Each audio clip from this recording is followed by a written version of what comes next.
essentially, I mean, he removed fuel subsidies before he even came into office. I mean, the fuel subsidy announcement, the removal of it, was on his inauguration day speech. During the speech. Yeah. I hear prices actually moved during the speech. Prices went from, I don't know where they were before he announced it, to 200, 300 naira per liter. Over 600 naira per liter. It seems that he's been acting to catch people off guard and keep people on their toes. Is that fair? Well, okay, so here's the thing. Is it fair? It's a good question. People said, because, okay, so fuel subsidy provision in the budget, which came to about, I think, 3.6 trillion naira. The allocation, and by the way, we spent about $10 billion on this last year or so. So it's been eating up a lot of our revenues. Indeed, the provision was supposed to end. Yeah, go ahead. In the first 6 months of this year, you've spent $7.6 billion on fuel subsidies. Right. And so the provision was to run out at the end of this month. But he didn't wait till the end of the month to announce that it was removed. He just said, fuel subsidies are gone.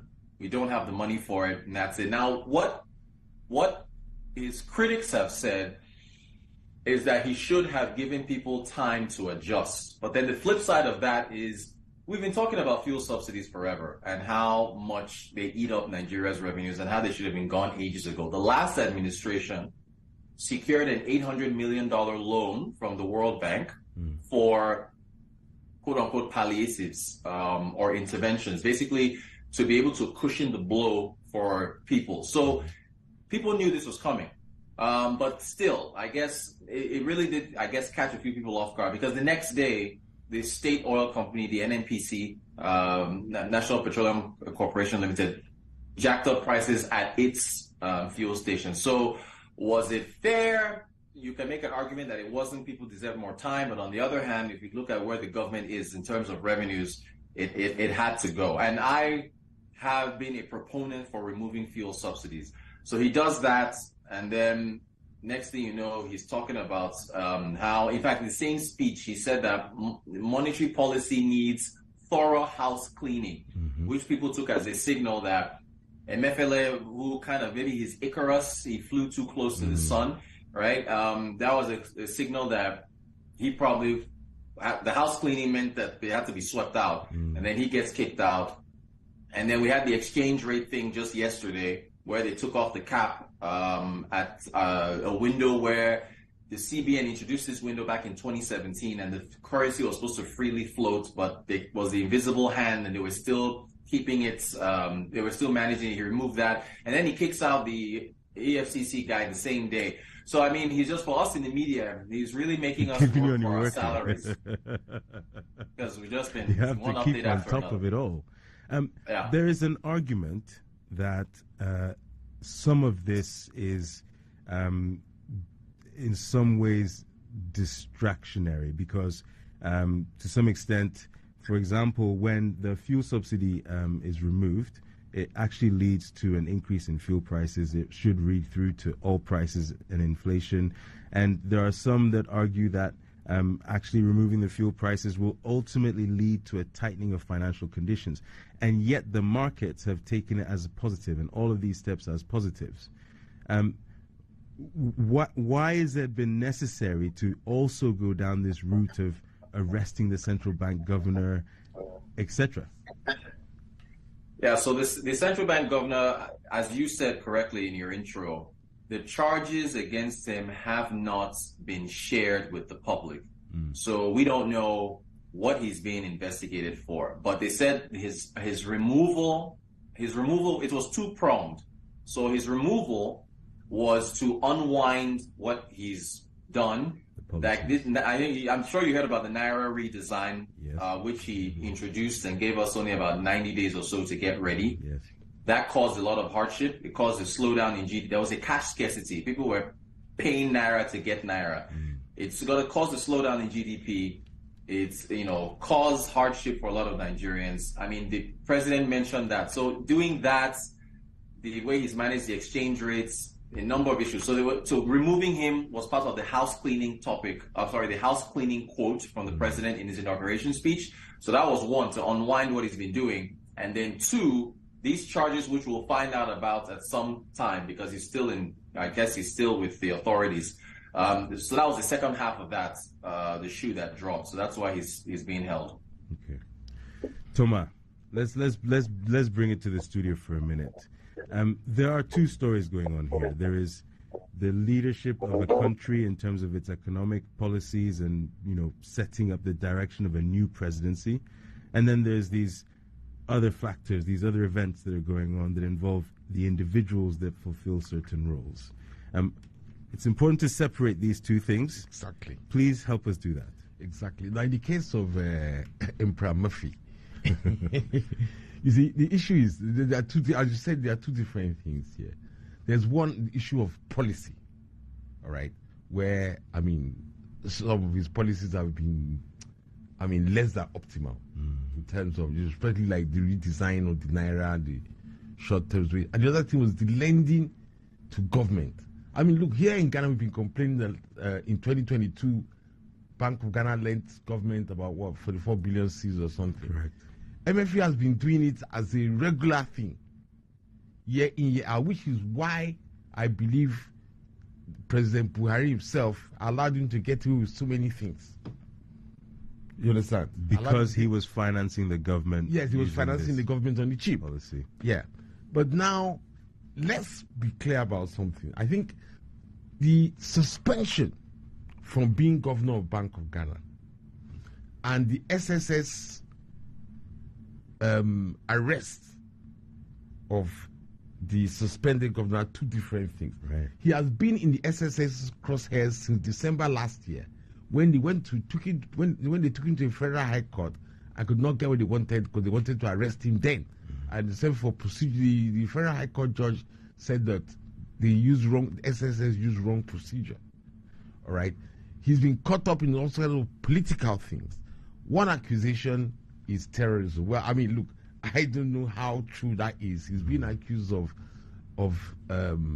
giving support to Eastern separatists, the so-called Republic of Biafra separatist thing, all right? And, of course, there is the issue of corruption in his office, which has to be taken very serious because, look, we are here in Ghana. My colleagues in Nigeria will be able to explain this thing better because it's only in Nigeria that some of these things can be regarded as normal. A sitting governor of the central bank running for president. Why he's still the governor of the central bank? Come on. These are things that, were from the 60s and the 70s in Africa when it was. It's only in Nigeria such things can still happen. But, as much as as I'm sitting here, I don't have any evidence, but you have to be suspicious when a sitting central bank governor is running for president of a country as large as Nigeria with the kind of money it requires to spend on your campaign. And he was running for, I'm sure if you investigate it, they will discover he's stolen billions. So I think so. Those two are tools. He's been taken out of office because of his policy, bad policies. And he's been arrested because of his ultimately criminal activities. Two different. Well, we await to see what those investigations unearth.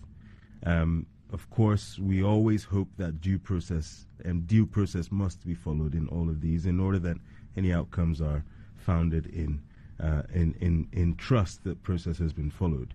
But the important thing here is that these actions of Bola Ahmed Tinubu, president of Nigeria, have caused everyone to prick up their ears. Now, Arnold Dublin Green, you are someone who has watched markets and you've watched African markets for almost a decade or more now. Specifically Africa, you've been in the markets for longer than a decade, but specifically Africa, almost a decade. The question I have for you is, this cycle, this part of the cycle that Nigeria seems to be in, this moment of renaissance, is it new, or is it just because it's a new president? What's actually happening here? I guess for Nigeria, it is welcome and new, although still early to say. I mean, you can even look at it from the market reaction, where you can see the local equity markets rallying, I think, 52-week high or higher since 2008. So it's welcome, but more needs to be done. I think we all like the FX unification. We know that the effects went crazy. Was it from 2015? Probably wrote to correct me if I'm wrong. 2015, when Nigerian reserves started getting low, the central bank governor decided to ban 41 items. That whole thing created a whole 5 or 6 different exchange rates. So he banned he banned 41 items that there would not be supply of foreign exchange to import those things. Exactly. But there were some people who had exemptions, or there were some. Well, the idea of it was to develop a local market. I mean, Nigeria, we were importing things like toothpicks, for example. So the idea was to boost and to encourage local markets, and that's something we see all the time. I think Ghana did the same thing last year as well. We're doing it now. But anyway, right? the point was to encourage local producers, to discourage importing or just wastage of US dollar. But regardless, you know how people are, you know how the market works. It still created a black market. Yes. So you then had this created two parallel currency markets, or several currency markets, but 2 economies. So you have the Nigeria that operates in the black markets, and then you have the Nigeria that operates in the official rates. Right. And then that caused a backlog as well. Reuters reported last week, which I watched enthusiastically. The IAIA letting us know that 36% of the global airlines that have funds stuck in country, 36% was in Nigeria, about $812 million or so. Wow. And Nigeria has about $12 billion worth of backlog as well of effects. So regardless of the unification, I think there can't be a proper relief for me and for the economy until whoever the new central bank governor might be, or whoever it is that comes into place, until we figure out what to do with the backlog. So Tinubu seems to be making all the right noises, he's making all the right moves, but there's still more that needs to be done, and technically there's still more we need to see. Excellent. Now, we don't know a lot about the central bank governor who has been ennobled so far. Reuters, can you give us a little bit about him? We know he was a leader of Zenith Bank for about 10 years. He's at the pinnacle of banking in Nigeria. He's an engineer and a finance guy. Do we know more about him than that? Yeah, what's his name? Shunobi or so. He also was the head of NIBS, the Nigeria Interbank Settlement System, which handles the infrastructure for payments. He introduced, he facilitated the introduction of instant payments that allows people to use their cards on point of sale machines. And I said he's a technocrat. I think he was nominated by President Buhari to the board of the Central Bank of Nigeria. He's come to some pedigree. Now, is he going to remain in that position? I think he's just keeping the seat warm until someone else is nominated to take over. But he's going to be there in the interim. But he's a safe pair of hands. Pretty smart guy. What we pretty much know about him is his technical background. Tech background, of course, you mentioned him being in charge of one of the tier 1 banks.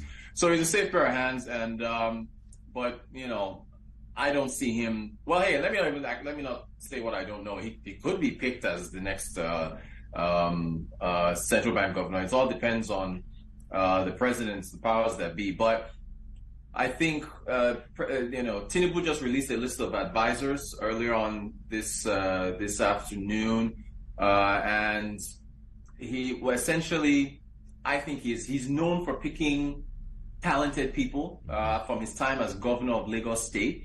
So, but yeah, to answer your question, the gentleman that's in charge now, since Emefiele was removed, he's safe pair of hands, smart guy, he's well respected, and Don't be any surprises while he's in charge. Toma, isn't that what we want from a central bank governor? That's as a technocrat? exactly what it is. Let's say his name again, Falushodun Adebisi Shonubi. He's a former deputy governor at the bank. And that's why they've put him there. They've put him there to bring the position of governor of the Central Bank of Nigeria back to what it is supposed to be. Right. As different from the aberration that Emperor Murphy created. Emperor Murphy more or less he politicized the position.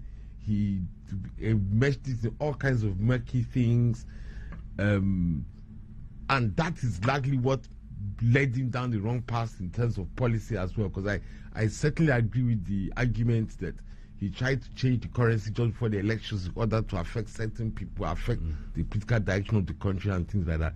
I think they've just pushed Shonubi as being he's a pure technocrat to bring back the office, to reel it in and put it back the way it is supposed to be.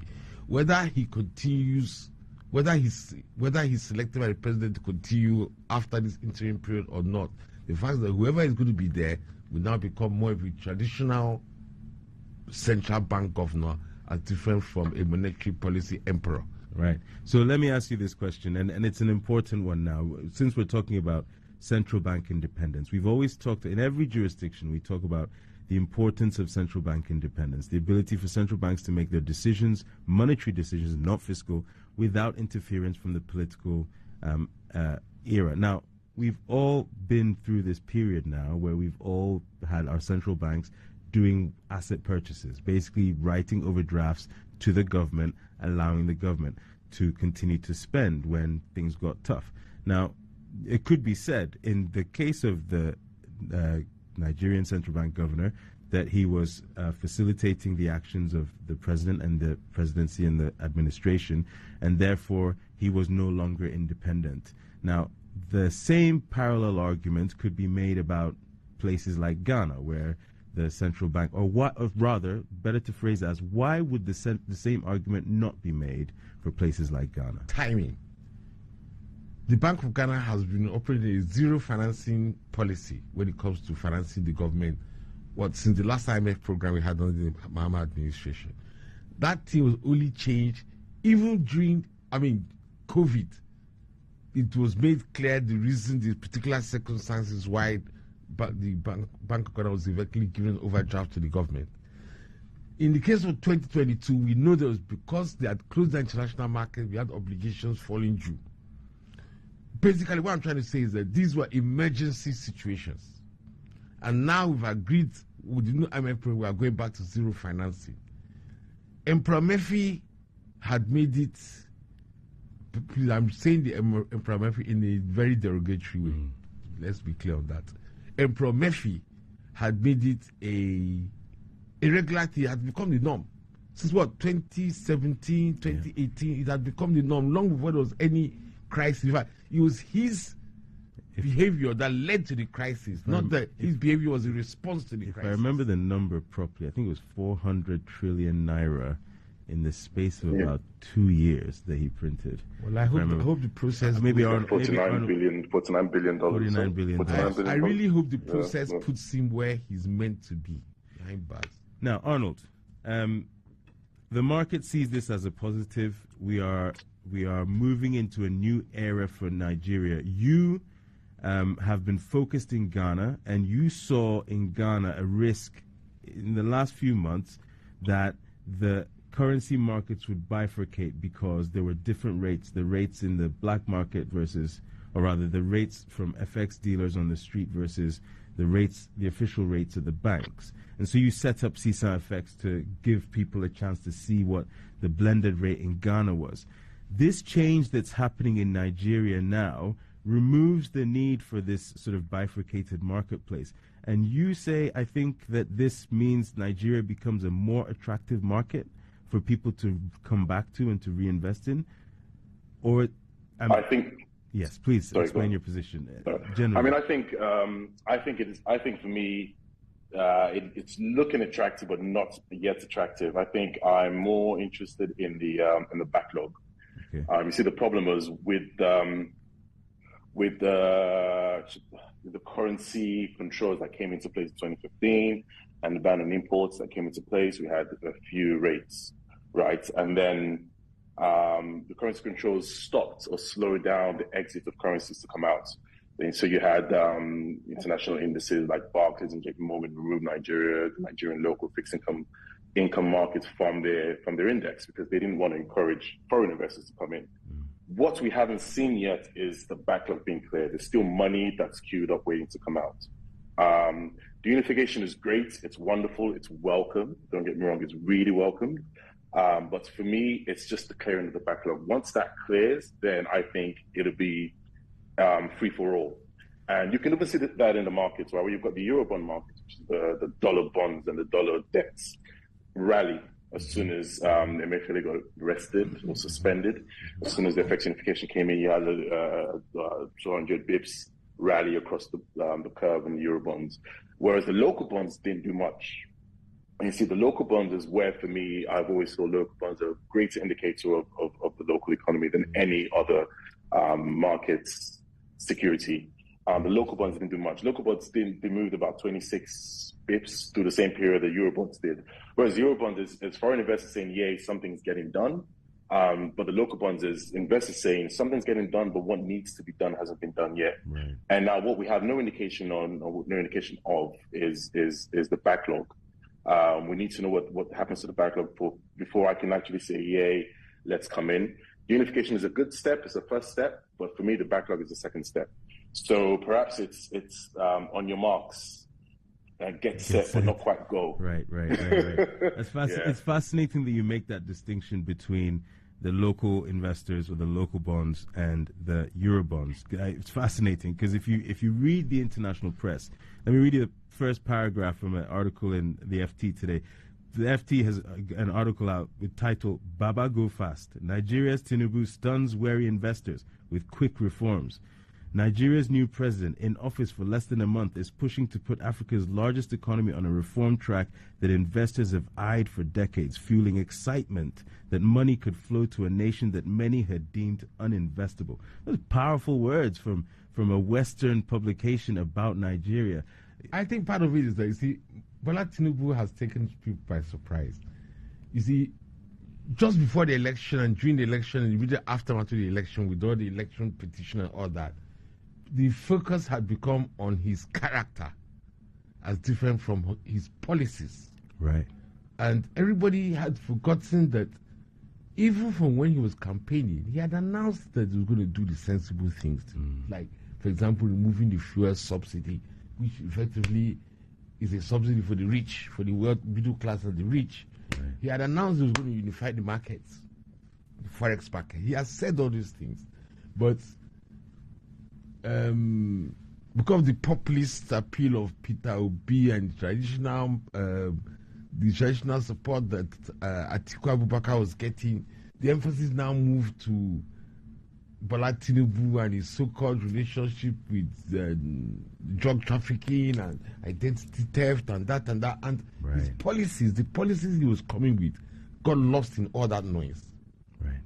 And now he has come in and is simply doing what he promised to do. And these are things that should really be no-brainers because they are the right things to do. So I think it is impressing people because a lot of people had become kind of depressed that Bola Tinubu had come to power with all these question marks surrounding his personality. All right? And people were really getting worried. Then the man now comes in and all of a sudden he's doing these sensible, prudent economic policies. So of course everybody's going to stand up and start applauding. Wow. Now, Rotus, all right then, let's focus on the man, Bola Ahmed Tinubu, President of Nigeria. As Thomas has said, I mean, it's not a secret. There are areas of his past that people were pointing to as examples of why he was an unsavory president. Maybe this is an argument for why outsiders sometimes come and do the best work because they don't care what people think about them. What can we say, Rotus, about this man? The actions he's taking, are they indications of the journey that we're going on, or is this just a flash in the pan just to say I'm doing the things I said I would do?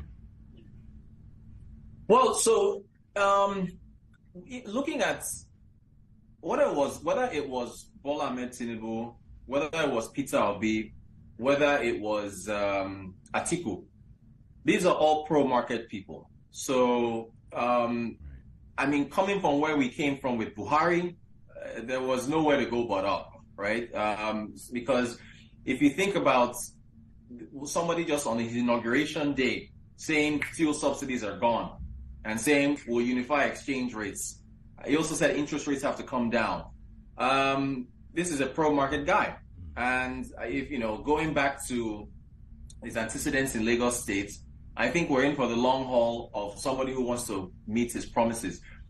When you compare that to the last administration, funny enough, these guys are the same political party, which is quite interesting. Yes, and you've got these two, different ideologies in the way that they've governed so far. But 8 years for one, 16 days for the other, at least at the presidency level. The last administration dragged this subsidy thing for 8 years. They dragged this multiple windows and exchange rates for 8 years. And so it's really appreciated that, by the way, it took Buhari 6 months to get his cabinet in order. Right. 6 months, right? And funny enough, he now wrote a law. He signed the law into place where the next person, going forward, you have to have 60 days. You have only 60 days to get your cabinet in place. So Tinubu's got 60 days to do that. But you have to see the irony there in the last somebody who took 6 months. Now saying the next guy has 60 days to do that. But yeah, Tinubu is with what he's done so far. And by the way, the man is a godfather. I mean, he speaks with a lot of. He is an arrogant person. He's proud because he's made the careers. He made the careers of. I mean, the last vice presidents, the Professor Sibanjo. Governors, the governor of Lagos State, the last governor of Lagos State. In fact, the last three governors of Lagos State. I mean, he's put these people in place. He has created careers. So for him, even before, while he was campaigning, he said, "Look, I'm going to remove fuel subsidies, and you can protest all you want. I don't care." So for somebody like him, he can basically. Nigeria needs a strong hand, right? Nigeria needs strong actions because we've kicked the subsidy can, the exchange rate can, so many cans down the road that we're now backed into a corner where you just have to make these tough decisions. So let me ask you this. Let me ask you this. Look, so you have a guy who comes in. The guys who were there before him were doing so terribly that everybody wanted something. Plus, in the time when he was governor of Lagos State, he took the revenue of Lagos State from what? $10 million a month to $100 million a month, some crazy number. Like properly business-minded, properly allocating the resources. Now, the question is, the funds that come from the fuel subsidy not being paid will now, he has said, be reinvested. And a lot of these efforts are now being made to sort of stabilize and normalize the economy. The question is with all of that patronage and with all those people that are supporting him, will he be able to continue on this path if it gets difficult? Or will he have to pivot and appease people like other leaders tend to do in the rest of Africa? Or will he be able to stay as the godfather, as you put him, and stay true to this path? If he backs, if he backs down from this path, especially on the exchange rates, that would be a disaster because we are starved of foreign direct investments. I think according to the Bureau of Statistics, 2016, 2017, I think we're bringing in about 4 billion a year. It fell to about 680 million or so in the fourth quarter or so of last year or prior. We are starved of FDI. We are starved of foreign portfolio investments. 80% of this market, Arnold can verify that, is domestic investors, right? Foreign investors can't repatriate their money out, so they've left. So if you've not got the markets excited, you read off that FT article, even Bloomberg wrote about how well he's done over this past 16 days. You now backtrack because the things are getting tough, then you have ruined your credibility. So for his sake, and for the sake of what he plans to do for the country, he has to stay the course. And it will get tough. And in his Democracy Day on June 12th, which of course has history in the 1993 election with MK Abiola, who people say that was the fairest election ever. He had a speech, that's Bola Tinubu, president, where he said, I know things are going to get tough, but I need for you Nigerians to sacrifice. Now, what Nigerians want to see is the government sacrifice as well, because you are taking money out of our hands by squeezing our disposable income, by increasing fuel prices. It's necessary. And then, this exchange rate is going to move more to the black market. That's also going to cause an inflationary shock. We want to see you, the presidency, you also cutting corners. No multiple car convoys, thousands or hundreds of thousands of special advisors. So he's going to stay the course. He has to stay the course. He doesn't have a choice because right now he spoke specifically to investors during his inauguration speech. He said to investors, I promise you can repatriate your money out. I promise you that there will be reduced multiple taxation. I promise you there will be reduced interest rates. I promise you that there will be a unified exchange rate. He made all these promises. He absolutely has to stay the course, Kweku. He's got no choice, no matter how tough things get in the meantime. That fascinating. Then that leads us to this question. Nigeria is the biggest economy in Africa. We've always looked to Nigeria for leadership, all of us. And it's fascinating to hear you say, Rotus, no more convoys of like 50 cars. The same stories everywhere. But let me ask all three of you the same question then. I'll start with you, Thomas. Is this the moment where Nigeria, because we need a leader, right? Africa needs leadership. Africa Continental Free Trade Area, Africa Union, ECOWAS, we all need leaders. And it should come from the biggest economy, right? Because the reason we're coming together is to get this sort of the negotiation power of being one.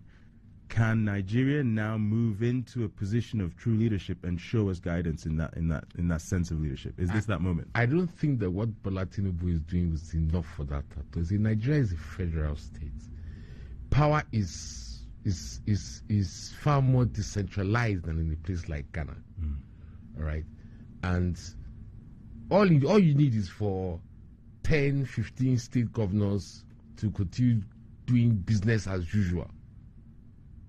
And Bola Tinubu's attitudes here, his approach, if he's trying to like downsize government, everything as Rutus was saying, will just fall flat.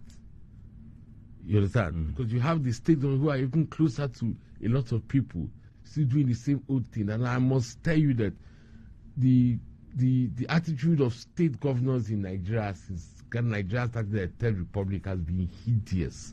My state, James Ibori, actually tried to escape through Heathrow Airport dressed as a woman after stealing our money. Even this last election, I've seen videos of state governors stuffing ballot boxes. This last election that brought Bola Tinubu to power. So it's going to require more than the president doing what he's doing. You have to distinguish between two things. One is his personal disposition, and the other aspect is policy. When it comes to personal disposition, unfortunately, I will tell you that we can't really expect Bola Tinubu to come back that much. The man is stupendously rich. You see the kind of entourage he carries around. He's not going to do so much low profile himself. But for policy, I think I can see the businessman in him coming out to do what is good for business on the basis that what is good for business will be good for wealth creation across Nigeria. But for it alone to change, look, we have an old saying from Nigeria when I was still back there. They said that, look, Nigeria comprises of two sets of people. One of those people who have become corruptly rich, and the other half are those who are waiting for their turn. Yeah. So it's going to take a really Herculean effort to change the mindset of the entire country. There are so many factors that come: religious, ethnic, economic, social. It's going to take more than effort for one president to. Arnold, what do you think? That's you're the markets. That's why he says it's escape. That's why Arnold's here. Arnold, you're the markets guy. Well, what's it going to take for you to go back to Nigeria? Take your business to Nigeria from here in Ghana. Listen, I sort of agree with. So sorry, I can't remember the chap that just came before me. It's going to take more than one election cycle to make the changes that need to be made. But I always say this. I mean, I'm no leader of any African country, but I always feel like, listen, we have like 50 or 60 problems, right? If you can pick one or two issues and you can go with it and run with it and fix it, then you can start, hopefully, start triggering something, start making something change, start making something happen. Picking up followers. I think that Tinubu's on the right. He started off on the right foot. I think, like Rota said, he just has to follow through. It's hard to say whether he will follow through. We hope he will. I feel like I've been here before with Buhari. We've been here before with Jonathan. We've been here before with, even here in Ghana, and other countries, in Kenya, in Egypt. In Egypt, we're here after the Arab Spring, when the Arab Spring ended in Egypt, and we've been here before so many times, and everyone starts right, and then all of a sudden something goes left. Hope is not a strategy. I hope it doesn't happen with Tinubu. I hope at least he does a couple of things to make it work. Answer your question, I don't know. The answer is I don't know. But it's on the right track. FX unification looks good. What do you need to see FPI and to FPIs. keep happening? What do you need to see that, like, you know, as a trader, you put on a tiny trade first and then you see how that performs, and maybe it moves against you, but you build confidence, so you add a bit more. What do you need to see to keep investing and adding a bit more? I mean, listen, for me as a trader, I'll start building in a position now with FX unification and the reduction or removal of fuel subsidy. And then if he decides to clear the backlog, I'll put in more.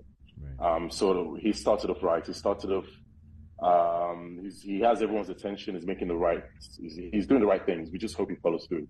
So for me, it's, when I look at it from a market position, a market perspective, it's what caused FPIs and FDIs to reduce, or what caused guys to run away from the economy in the first place, was because of the currency controls, because of the multi-currency, and he's working on that. So that shows me a reversion.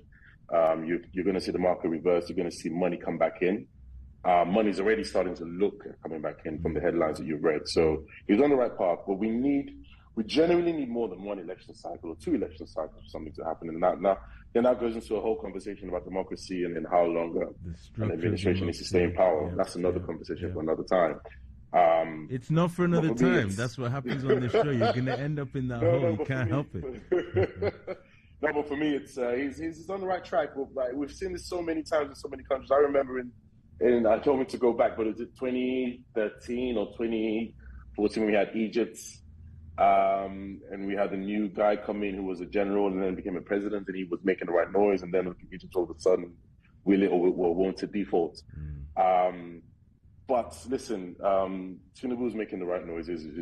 He's making the right calls, and I just hope he follows through.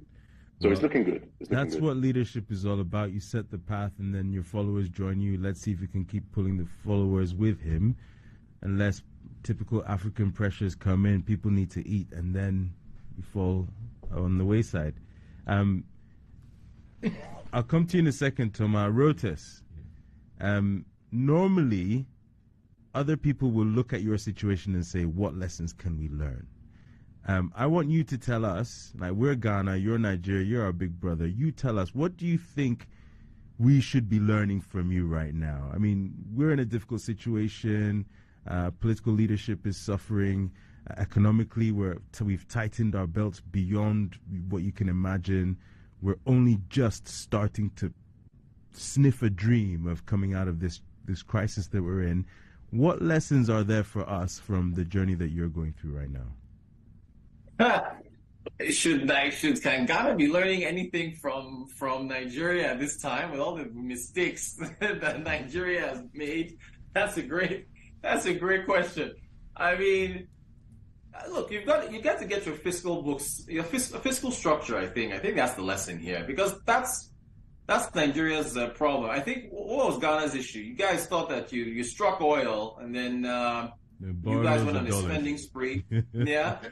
And I think Nana Akufo-Addo is building a $400 million cathedral. I mean, I was there for something last year, and I saw the thing looks like a football stadium. It's really, really huge. So, huge space. Fiscal discipline is the lesson here. Look, and by the way, I need to point this out. There's the CBN Act says that you cannot spend. The Central Bank of Nigeria Act says you cannot spend, or rather, you cannot lend more to the federal government more than 5% of last year's revenues. Now, that was obliterated, but the Senate, before they left, the 9th Senate, before they've gone now, we've got a 10th Senate now, or the legislature particularly, House of National Assembly, they raised the cap to 15%, right? Which suggests that the hole that we are in, the fiscal hole that we are in, suggests that President Tinubu has to probably borrow some more and may have to lean on the central bank in order to get out of that hole, because we've got a large fiscal deficit. We spent, according to the World Bank, about 96% of our revenues just servicing debt. That's 96 naira out of every 100 naira. So if there's any lesson here, but then, this is why people say, and I hate saying this, but, Africa is a country, because when I mentioned the convoys, you laughed and said that's such an African thing. We all have the same issues. Macky Sall, our brother, is trying to get a third term in office, right? I mean, Obasanjo tried to do that, so when you look at a number of these African nations, when you say we should learn from each other, we all keep making the same errors and repeating them over and over again. You don't learn from it. And funny enough, I didn't know Toma was from Delta State when he mentioned Ibori. I'm from Delta as well, so that's you just keep seeing these things over and over again.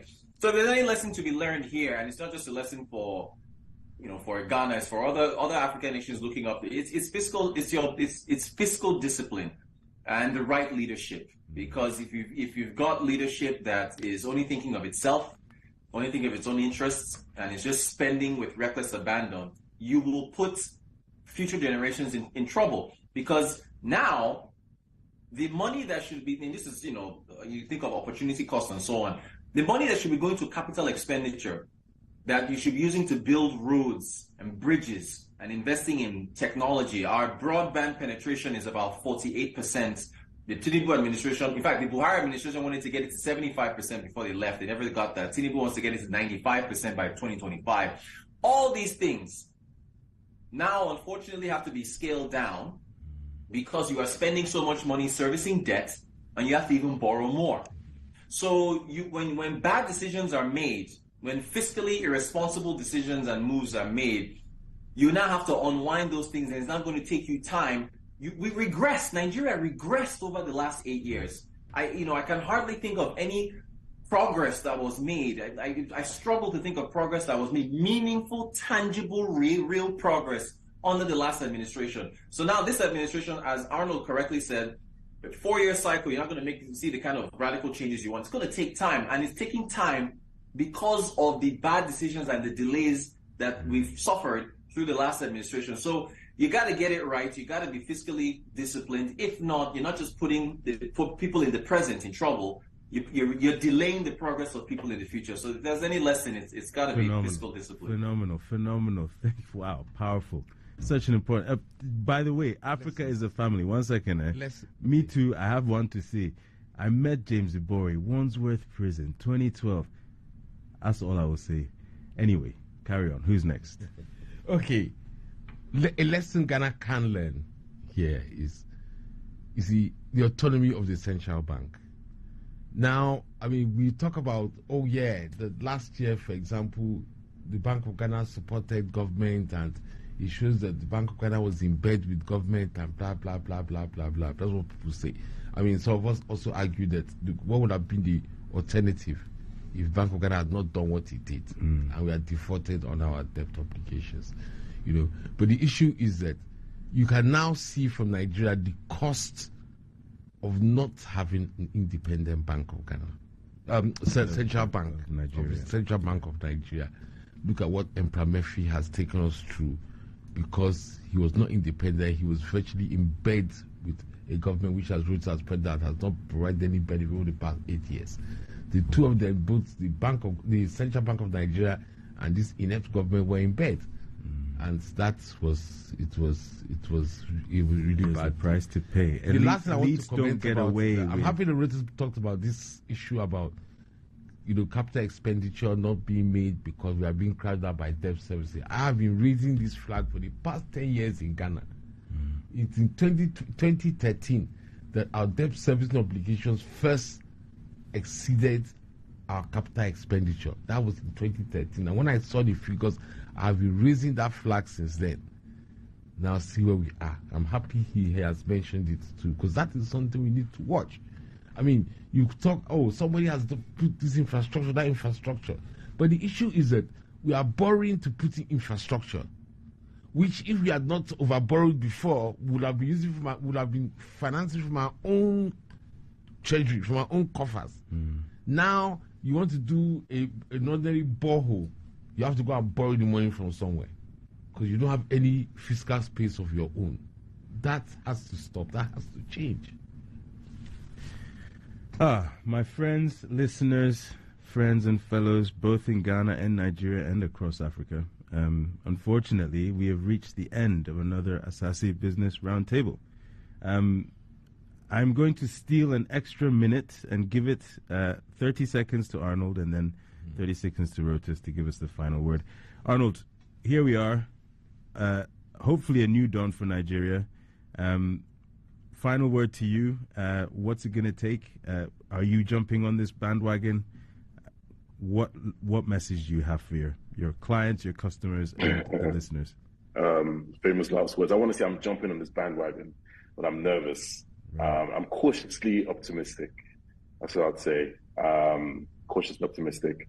I think that to a degree, I'm partly tired of being negative on Nigeria, tired of being negative on sub-Saharan Africa. So there's a part of me that wants to be optimistic. So I'll run with that. But I'm cautiously optimistic and I'm watchful.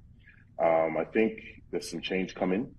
The question is, how long is it going to last? I don't know, but I think there's some change coming. So I think, like I said, it's on your marks, get ready, and not quite go yet, but on your marks, get ready. Awesome. Those are my last words. Thank you. Well, thank you for joining us. I hope you will come again. This has been your second time on the show. I'm sure we'll see you again. Rotus, over to you. Final words from afar. Look, I'm not married yet. I haven't even started a family yet. I'm thinking about the costs. I'm thinking about where I want my kids to go to school. I'm being very selfish. I'm thinking about my future and where I want my kids to school here. I want them to be born here. Yes. A lot of Nigerians want their kids born overseas, so they have a ticket out of the country. Jackpot. I know so many people that have moved to Ghana. I mean, look, I'm talking to you guys right now. There are Nigerians that have moved to Ghana and leaving the country. There's an outflow of FX, outflow of Nigerians. People are voting with their feet. I have no choice but to be optimistic. You'll be welcome here. I'm desperate. So for the future of this nation, 54% youth unemployment. There's just so many metrics that are just disheartening. He has to succeed. So fingers crossed he said the right things, as Arnold has said already. And I just hope he follows through for the good of this country, because we're in a really tight spot. Well, we'll be checking back in with you, Rotus. Thank you very much. We'll be checking back in with you over the next months and years to make sure that you guys are staying on track. And if we can help you in any way, if we can take any lessons for our guys from you in any way, Charlie, we'll keep talking. Thank you so much for joining us this evening. It's been wonderful to have you on. Right. Well, it's Thursday night. It's almost 8 p.m. We've been Asase Business Roundtable. We've been talking about a new dawn for Nigeria, cautiously optimistic about what the future brings, a leader who has started his term with brimstone and fire, trying to change culture and systems. You've been listening to Asase Business Roundtable. Our guests tonight, Rotus Odire, anchor for Arise News TV in Nigeria, Arnold Dublin Green, founder of founder of Apakan Brokerage and CISA FX, and of course Toma Amire, editor and financial analyst. I've been Kweku Adoboli. We will be back again next week. Thank you for your time, and remember, please always look out for each other.